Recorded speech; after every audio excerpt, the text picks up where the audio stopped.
Bueno, día miércoles, la semana pasada faltó, mucha gente me preguntó qué pasó, que no estuvo el licenciado Carlos Zubiri, bueno, problemas personales, eh, pero hoy está acá, así que lo saludamos a Carlos, buenas noches.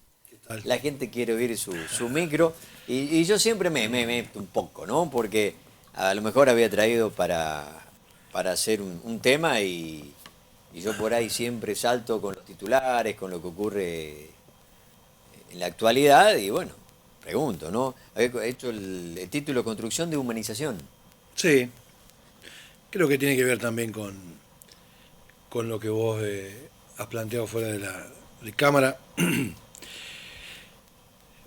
Bueno, un poco la semana pasada y mi falta o el último mes ha sido bastante pesado, arduo, porque he convivido con mis horas de clase como siempre, pero la semana pasada estábamos con un taller pedagógico en la escuela, antes de las vacaciones, pero junto a las horas de clase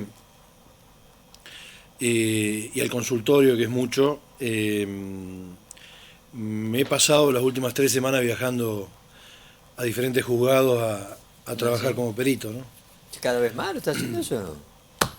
Lamentablemente, y en las últimas 3 semanas he viajado seis, dos, tres, seis, sí, entre 6 y 8 viajes en 2 semanas.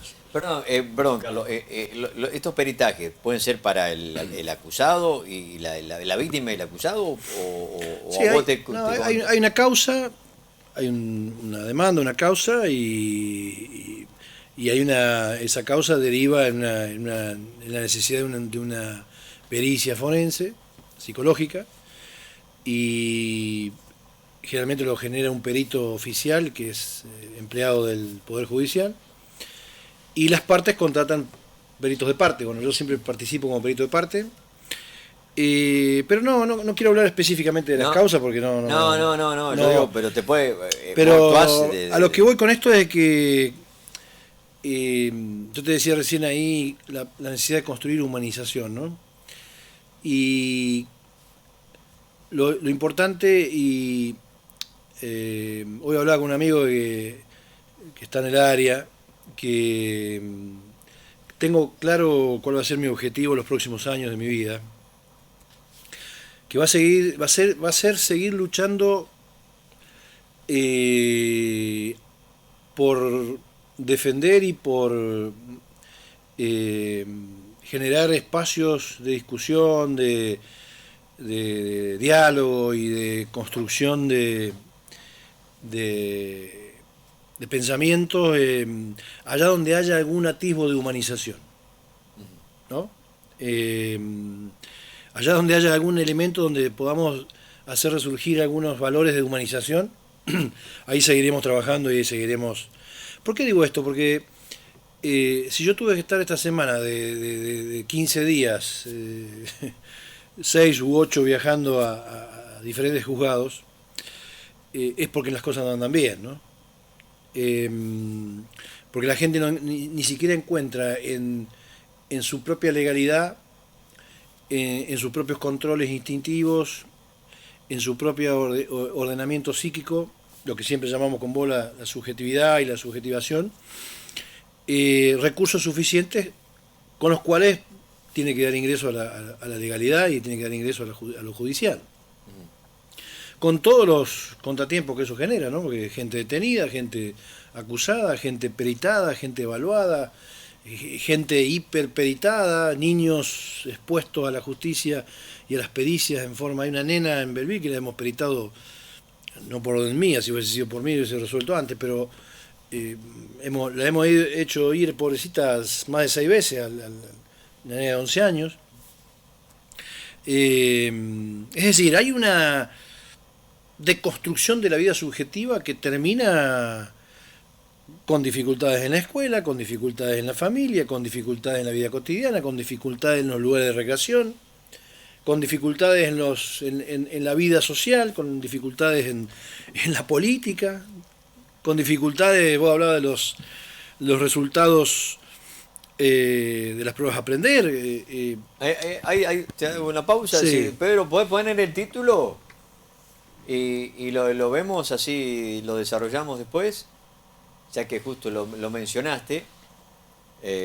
Pruebas a aprender 2021. Todas las provincias empeoraron sus resultados en lengua. Ese es el título, ¿no? Después, bueno, vienen algunas que, como Córdoba, que no está tan mal. Bueno, ¿sabés? A ver, en mi cátedra de problemáticas en educación secundaria, esto lo evaluamos año por año, estos datos, y que se hayan producido durante el 2021 las pruebas, que posiblemente se hagan de vuelta en el 2022, 2023, que se hayan hecho en el 2015, 2017, creo que se hacen cada 2 años. Fueron peor que la prepandemia ahora. Es un despropósito. ¿Sí? Sí, porque no tomamos ninguna medida política educativa. Entonces, es como si vos querés que esta agua no sea agua, y si vos no le cambiás al recipiente lo que le pones adentro, sigue siendo agua. No solo eso, empeora porque cuando vos no mejorás el sistema y se va produciendo un acostumbramiento a la insignificancia del sistema educativo, obviamente que los resultados van empeorando. Otra cosa, en educación, cuando vos no tomás medidas estructurales serias, pensadas para 10 años, o pensadas y sostenidas durante un buen tiempo, es muy difícil que puedas modificar los resultados. Cuando vos te dio una prueba del 2020, vamos a suponer, una prueba de las famosas Aprender, te dio mal, no puedes pretender, si no tomaste ninguna medida, que en el 22 te den bien. O sea, tomaste en el 19 que te den en el 21 bien, porque no tomaste ninguna medida. Y porque las causas por las cuales estos resultados son deficitarios no se han modificado. Bueno, pero ahí no tiene, más allá de esto que vos me decís, ¿no tiene que ver el docente con lo que ocurre todos los años a la hora de iniciar las clases? Deben tener un mandato del Ministerio de Educación, esto, hacer hincapié acá. Creo que ahora precisamente este año se hace hincapié en lengua, matemática y tecnología, ¿no? A ver, yo me río para no llorar, ¿no? El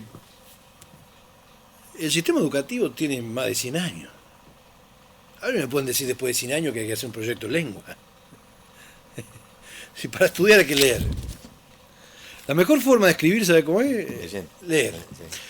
Sí. Y leer mucho, y leer variado, y saber leer. No solamente que yo te diga acá lo que escribí en una construcción del sujeto ético, sino que yo entienda qué significa eso, y si hay una coma o una comilla, saber qué significa o por qué esas pausas, esos efectos gramaticales tienen un sentido en el discurso. Lo que pasa es que no... ha habido un despropósito en la educación que ha sido una caída estrepitosa del nivel, con deterioro en la lectura, deterioro en la lectura comprensiva, deterioro en el pensamiento simbólico, deterioro en el pensamiento de analogías verbales, deterioro en todo lo que tiene que ver con la lectura comprensiva. Y entonces, ¿Tiene un porqué esto? Mira,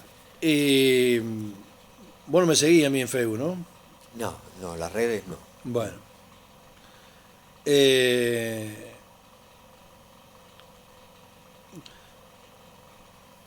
Dice en alguna de las publicaciones, ¿no? Según Pierre Bourdieu, la escuela es un dispositivo de imposición de un arbitrario cultural, determinado por las clases dominantes, que reproduce dentro de las aulas las desigualdades sociales a través de una violencia simbólica, que sólo reconoce como válido al capital cultural de ese arbitrario, que es legitimado y perpetuado por la institución escolar.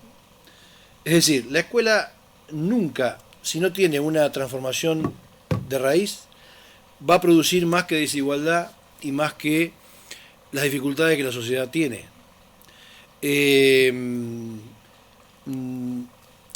Por otra parte, también en la misma publicación, o en el mismo día, yo publicaba lo siguiente, ¿no? Te voy a sugerir que me empieces a leer en Facebook, porque yo no pongo fotos de mi familia, lo mío es profesional, ¿no? Dice, convivimos y sobrevivimos en el paradigma del deber ser, que se concreta en la figura del consumidor. El deber ser que se concreta en la figura del consumidor. En un contexto de ofertas infinitas, inexorablemente nos consumamos como deudores, hipotecando nuestra existencia en cuotas, logrando o realizando así un ser de clase media como ser para la deuda. Logro de un pseudo maduro yo, o un pseudo manda una integridad comprimida, sin homeostasis o sin construcción subjetiva. Algún día entenderemos que ciertos logros materiales del deber ser de clase media se consiguen con el costo de cierta pobreza interior. Es decir, esta locura consumista típica de modelos pseudocapitalistas y neocapitalistas necesitan de un sujeto consumidor. Y el sujeto consumidor es un sujeto que cada vez tiene que tener menos psiquismo. Es decir, tiene que ser cada vez más débil para no interpretar lo que la estructura de consumismo produce, ¿no? Entonces la escuela reproduce el tipo de sujeto que hoy la sociedad necesita. A ver. Bueno, pero no va a ser a propósito eso, ¿o sí? Y está implícito en la sociedad lo reproduce. A ver, yo no me meto... Bueno, renunció el ministro de Economía hace unos días, sí. Y fue récord de venta de electrodomésticos y artículos electrónicos, ¿no? Sí, la gente está loca. La gente... A mí me genera mucha tristeza la deconstrucción subjetiva que tenemos en los niveles medios de Argentina. Esto de actuar sin pensar. Esto de que nuestro psiquismo no tiene los recursos suficientes y necesarios para poder interpretar todas las variables que están en juego en una situación social, en una situación afectiva, en una situación psicológica. Por eso también la falta de educación contribuye a eso, ¿no? Cuando vos menos formación tenés, menos capacitación tenés, menos recursos psíquicos tenés. No hay ninguna educación que pueda ser seria si no está vinculada con el objetivo de mejorar la subjetivación. Es decir, si una persona pasa por una escuela sin crecimiento mental, no tiene sentido que haya pasado por la escuela. Antes decían la base ignorante para que le voten, ¿no? ¿Recordás esa frase? Sí, es otra forma. Ahora hay otros tipos de hacerte ignorante para meterte en la cabeza quizás lo que vos decís del consumismo. El consumismo, ¿no? En el mundo tiene una filosofía inmanente, y es lo que se llama imaginario social. Esto lo trabaja Castoriadis en un libro interesantísimo que se llama El avance de la insignificancia, ¿no? Él dice, estamos frente a un avance de la insignificancia. A ver, yo tengo, aparte de los problemas que he tenido que resolver y trabajar en los juzgados, que ni siquiera pasan por un consultorio, vamos directamente al juzgado. En los consultorios tenemos un montón de gente que no sabe hacer una demanda de su propia historia. Van porque son mandados por un amigo, por un conocido, porque algo sintieron, pero van a un consultorio y no pueden hablar de sí mismos. Estamos ante una presencia muy... Hay un conglomerado de pacientes, consultantes, que después, bueno, obviamente que la terapia, dentro de la estructura de la terapia también lo que hacemos es generar la demanda, ¿no? Tratar de ayudar a pensar para que se piensen desde dónde hacen la demanda, o desde dónde creen ellos que necesitan un psicólogo. Pero los encuentros preliminares no pueden definirse a sí mismos. No pueden hablar. Estamos ante una gruesa población en Argentina que no saben hablar de sí mismos. Habla con la gente de afuera. Te hablan de lo que tienen, no hablan de sí mismos. La gente hoy, si vos, a ver, yo te digo, bueno, no me hables de tu ropa, no me hables de tu auto, no me hables de tu vida material, no me hables de nada que tenga que ver con tu vida y hablame de vos. ¿Quién sos vos? Es increíble la dificultad que tiene la gente por hablar de sí mismo, sin hablar de cosas. Entonces, a ver, yo no estoy en contra del neoliberalismo por una cuestión ideológica económica, porque yo soy un liberal, yo hago uso de mi economía, compro mi propiedad, mis elementos que son mi propiedad. Ahora, jamás haría algo que deconstruyera la subjetividad del otro. Y jamás haría algo que no respete la ética que esté vinculada con el respeto al otro. Jamás haría un uso de mi libertad más allá de la presencia del otro. Mi límite es el otro. El neocapitalismo no tiene límites. Entonces produce sujetos sin límites. Y el que jode con los límites queda encuadrado dentro de las instituciones sociales, manicomios, cárceles, etcétera, etcétera, etcétera.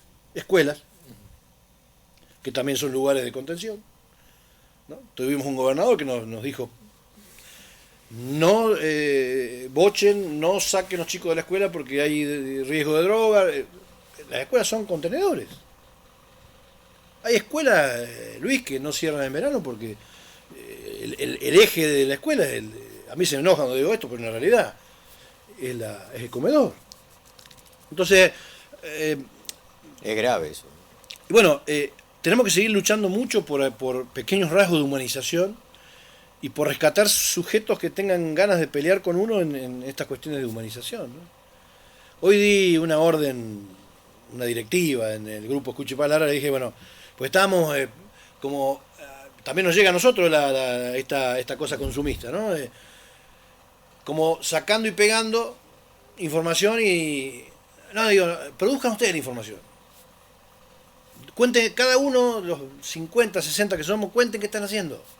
Sus proyectos regionales, locales, en qué andan. Yo les conté de mi preocupación por toda esta cuestión judicial, ¿no? Estamos inmersos en lo que, en lo Claro, que entonces vemos, ¿no? cuéntenme lo que cada uno está haciendo. Entonces aparecieron todos algunos, estamos haciendo esto, una gente del Chaco están haciendo un libro en dos idiomas, cuom y castellano, para, bueno, otros grupos están haciendo otra actividad.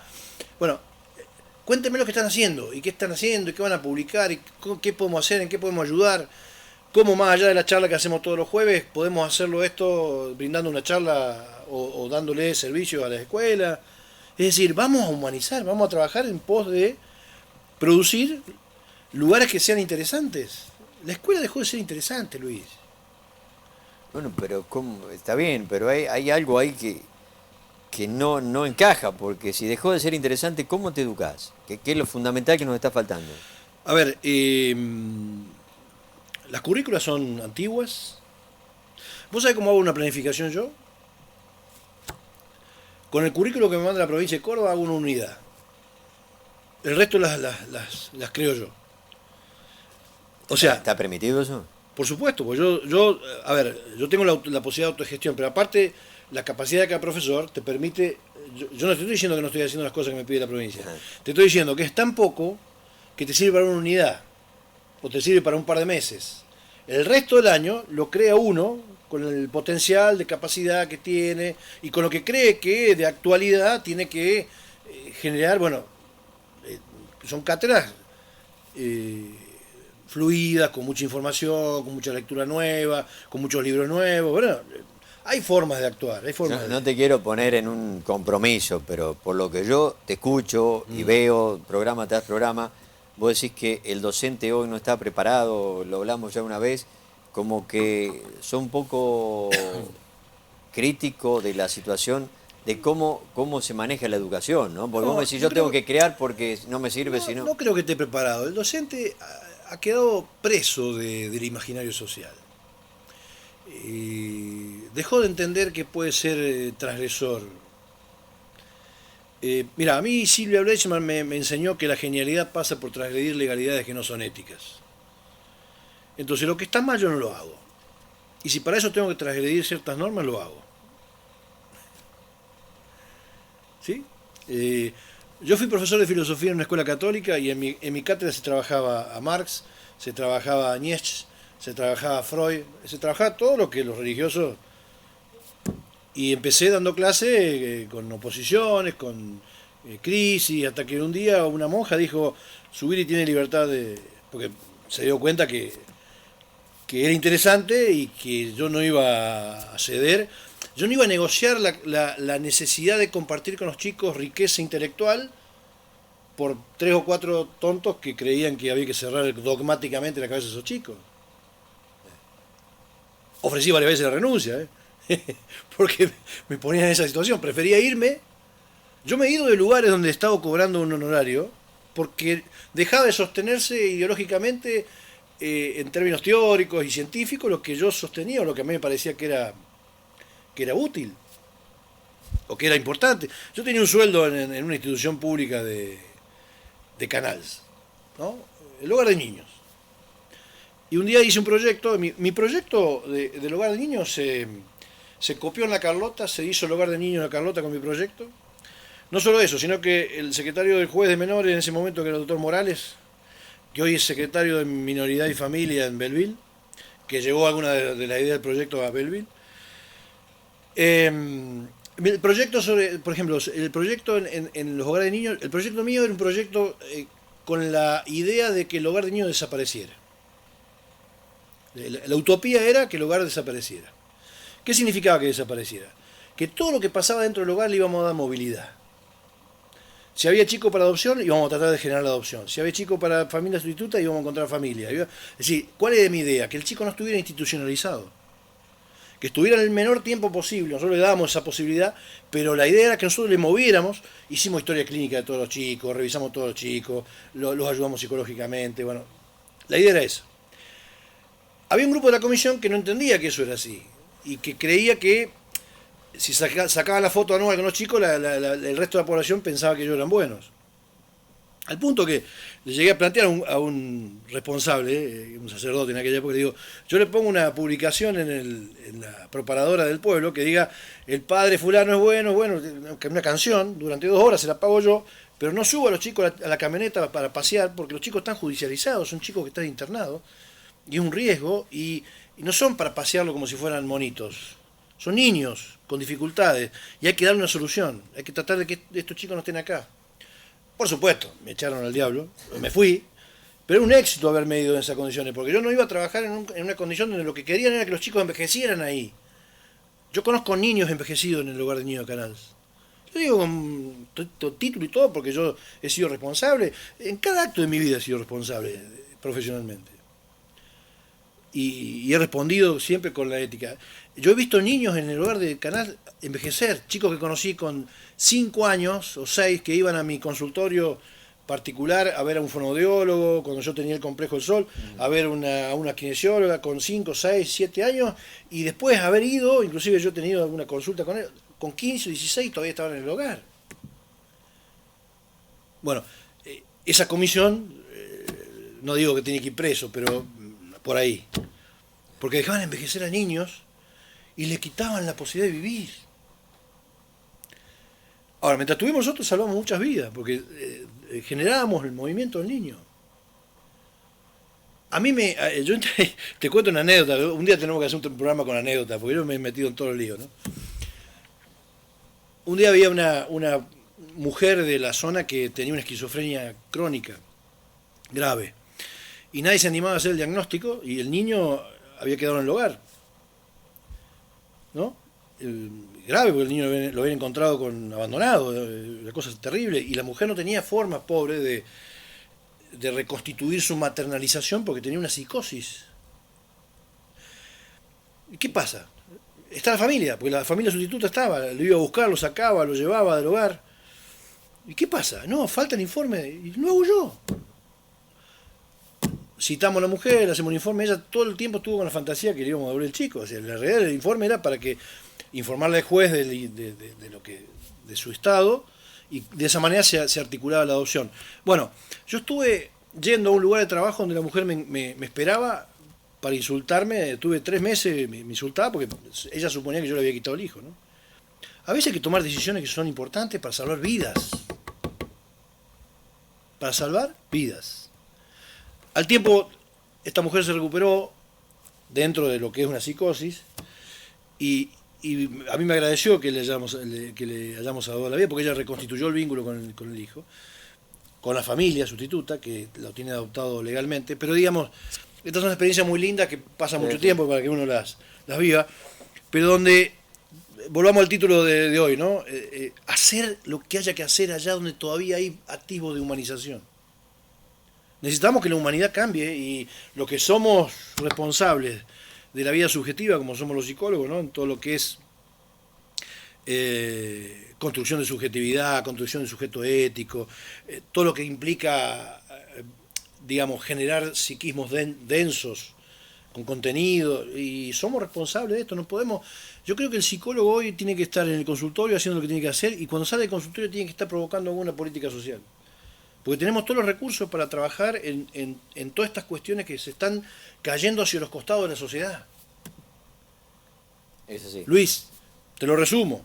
Sí. La semana pasada, el lunes arranqué, me fui a Carlota. De ahí volví a Caná a trabajar porque trabajaba en Canás. El martes volví a ir a Carlota, de ahí me fui a Pascana. El miércoles y jueves fui a Belville, y de ahí volvía una vez a Aria y otra vez a... Es una locura. 2 semanas así. Porque había que peritar. No puede ser que haya un porcentaje importante de la población que hoy no puede resolver por sus propios medios situaciones y termina judicializada con todo lo que eso implica. Sí. Encontraremos la solución humanizándonos, Carlos. Espero hay que seguir la gente luchando, comprenda, ¿no? hay que seguir luchando por las pequeñas cosas donde uno puede encontrar humanización. Me gustaría que la gente también nos ponga un título para los próximos programas, ¿no? Para ver de qué podemos hablar, Yo qué te voy a dejar un tema tratar. propuesto que a lo mejor puede ser más denso, pero que me parece que si hay población que nos ha seguido, le va a interesar. Que es hacer una descripción metapsicológica profunda de lo que significa subjetivar, de lo que significa la subjetivación, de todas las características, ¿no? De cómo, en qué consiste y cuál es la característica completa del yo que está bien subjetivado, para que la gente entienda por qué tenemos los problemas que tenemos como sociedad. Y por qué de todas esas funciones, que son muchas, el grueso de la población, inclusive gente con mucho poder, gente con mucha decisión, usa muy poquita. A ver, no te creas que los datos que nos han dado de las pruebas de aprender de los chicos son muy diferentes en los adultos. Sí, sí. Y dejen de hacer pruebas de aprender dentro de 2 años, porque estos chicos que están hoy son parte de un proyecto donde no hay proyecto. Entonces se van a seguir dando mal. Dejen de gastar plata en esos proyectos. Y vamos a invertir en tiempo para comprar libros, llenar biblioteca, hacer romance, contar cuentos, literatura, y salir de ese esquema de evaluación y producir un lugar donde sea interesante, un aula, un patio, un baño, donde sea que haya que aprender. La escuela dejó de ser interesante. Los chicos van a volver a la escuela con amor si vuelve a ser un lugar interesante. Obviamente estos chicos de hoy son otros. La motivación, ¿no? Y estos chicos de hoy son otros adolescentes. Hoy un docente que no conozca la última teoría sobre psicología adolescente no puede dar clase. Yo no puedo seguir pensando la adolescencia de Arminda Verasturi, que fue genial. No puedo seguir pensando de Fernández Muján. Hoy tengo que leer a Viñar, que habla del vértigo civilizatorio y cómo se civiliza a los chicos en un vértigo de movimiento y de dinámica irracional, donde la subjetividad sale para cualquier lado. Entonces, ¿cómo yo ordeno en la escuela? No enseñar matemática. ¿Cómo ordeno para que la subjetividad tenga sentido ahí dentro y de que en esa explosión de subjetividad las matemáticas se aprendan solas, las lenguas, porque hay interés? Si no hay interés, no pasa nada. Pero interés, a ver, ¿no? Yo no puedo dibujar el álgebra en una hoja. Tengo que ir con el profesor de matemática, tiene que llamar a un arquitecto un día y decir, acompañamos una obra de construcción y mostrar a los chicos lo que es una tangente, mostrar lo que es un coseno, un seno, cómo se calcula, para qué, vivirlo. Piaget. Carlos. Si hay docentes escuchando, Piaget, pobre Piaget. Mirá, lo trajimos, lo estudiamos mal, lo aplicamos mal y después atorrantemente dijimos que no servía. Y está todavía pendiente. Nos vamos, me enseña que si nos pasamos la hora, Carlos, muchas gracias. Nos vemos. Nos vemos el miércoles. Vamos a la pausa directamente y ya venimos.